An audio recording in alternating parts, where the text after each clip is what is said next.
હોવા છતાંય તે નથી કરતા આગળ થોડું.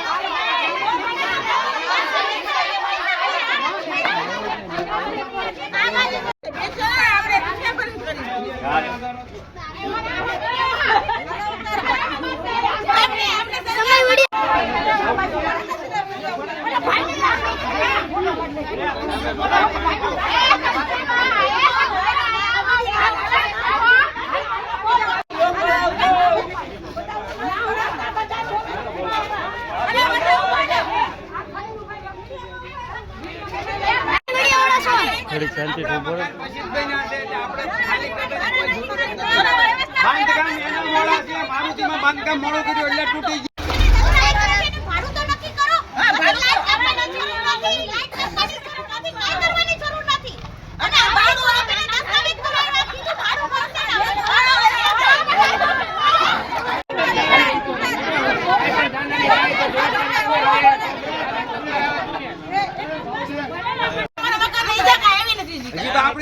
મોટી એને કે દવા પીવાની છે આ નોટિસ દીધી ઓલા જકમરાવા દીધી નોટિસ કાપિયા બોલ જાવ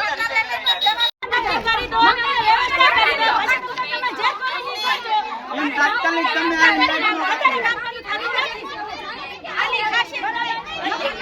રહીએ છીએ ગયા વર્ષે પણ આ હાઉસિંગ બોર્ડ વાળા અને બીએમસી વાળા આ બંનેની મિલીભગતો એ રીતે આવે છે અને પછી એ લોકો એવું કહેવા માંગે છે કે આ તમારું જર્જરિત છે, તમે રિપેરિંગ કરાવી નાખો. પછી અમે બધા ભેગા થઈને હાઉસિંગ બોર્ડની ઓફિસે ગયા. ત્યાંથી અમને એવું કીધું કે અમે લોકોએ કંઈ ફરમાન બહાર પાડ્યું નથી, આ બીએમસીનું છે.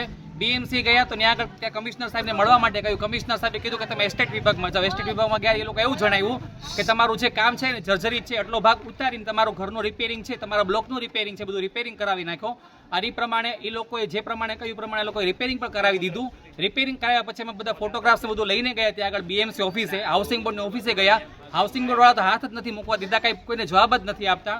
અને ત્યાં બીએમસી ઓફિસે ગયા પછી એ લોકો એવું કહે છે કે આ રિપેરિંગ કરે હવે તમે સર્ટિફિકેટ આપો.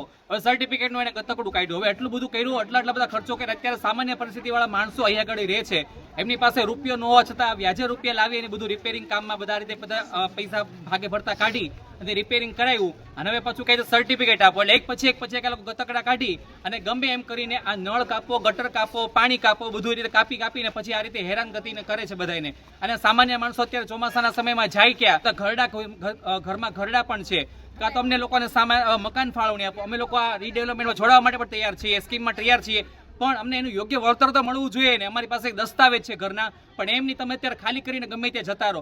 ભાડે મકાન પણ મળે. તમારે લોકોએ શું કરવું જોઈએ? સરકાર વહેલીમાં તો વહેલી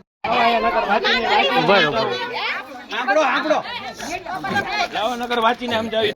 આ નોટિસ અમને 1 મહિના પહેલા આપવામાં આવી હતી, જેમાં લખેલું છે કે કાંઈ પણ થાય, જાનહાનિ થાય, કોઈને કાંઈ અકસ્માત બને કોઈ એવો, તો અમારી જવાબદારી નહીં રહે. તમે લોકો તમારા ખર્ચે રિપેરિંગ કરાવીને રહ્યો, જેથી કરીને અમે લોકોએ બધાને રિપેરિંગ કામકાજ ચાલુ છે.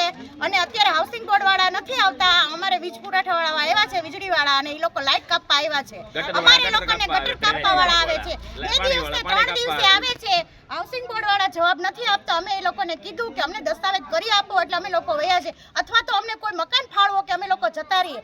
જેના કારણે અમે લોકોએ દસ્તાવેજ તો કરાવ્યા, પૈસા પૂરા કરી નાખ્યા, પણ હવે અમને હાઉસિંગ બોર્ડ જવાબ આપતી નથી. જે આ બધા આવે છે, અમારે એ લોકોને શું જવાબ આપવાનો? આ બધી નોટિસો અમને 2 દી 3 દી આપી જાય છે, ખાલી કરો, ખાલી કરો. નાના છોકરા વાળા બહેનો બધા ઘરે હોય છે, બધા અહીંયા કામ કરવા વાળા છે. અમે મારુતિનગર ભરતનગર રહીએ છીએ. અત્યારે અહીંયા વીજ કનેક્શન કાપવા આવ્યા છે. વીજ કનેક્શન વાળા એમ કે વીજ કાપી જઈએ, પાણી પુરવઠા વાળા એમ કે પાણી કાપી જઈએ, ગટર લાઈન વાળા એમ કે ડ્રેનેજ વિભાગ ગટર કાપી જઈએ. આ બધું કપાઈ જશે તો અમે જાશું કા?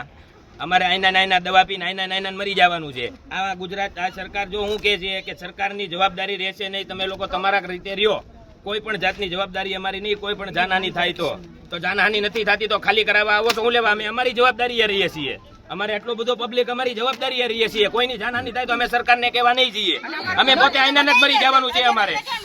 અમારે આઈના જ મરી જવાનું છે. અને પાણી પુરવઠો વાળા કે ગટર ડ્રેનેજ વિભાગ વાળા કે વીજ કનેક્શન વાળા ત્રણેયની વસ્તુ ન થઈ તો હાં સુધીમાં 5 જણા તો 5 જણા દવા પીને બધા આઈના જ મરવાનું છે અમારે. અને બધાના નામ લખાવાના છે. કોઈ જવાબ દેતું નથી, કોઈ અધિકારી કોઈ જવાબ દેતા નથી. બધા હાથ ઉચાલી લીધા છે. વોટ માંગવા વખતે આમ કરતા હતા, અત્યારે કોઈ જવાબ નથી દેતું. અને આ નોટિસો આપી છે હું લેવા તો મહિના થી મંગાવો કે ભાઈ કાંઈ જાનહાની થાય તો જવાબદારી અમારી નહીં, તમે તમારી રીતે રહ્યો. અને ઘડીક થાય એમ કે રિપેરિંગ કરાવી નાખીને તમારી રીતે રહ્યો. ઘડીક થાય તેના કાપીને કાપવા માંડે. આ કઈ રીતનું સમજવાનું સરકારી ખાતાનો નિયમ?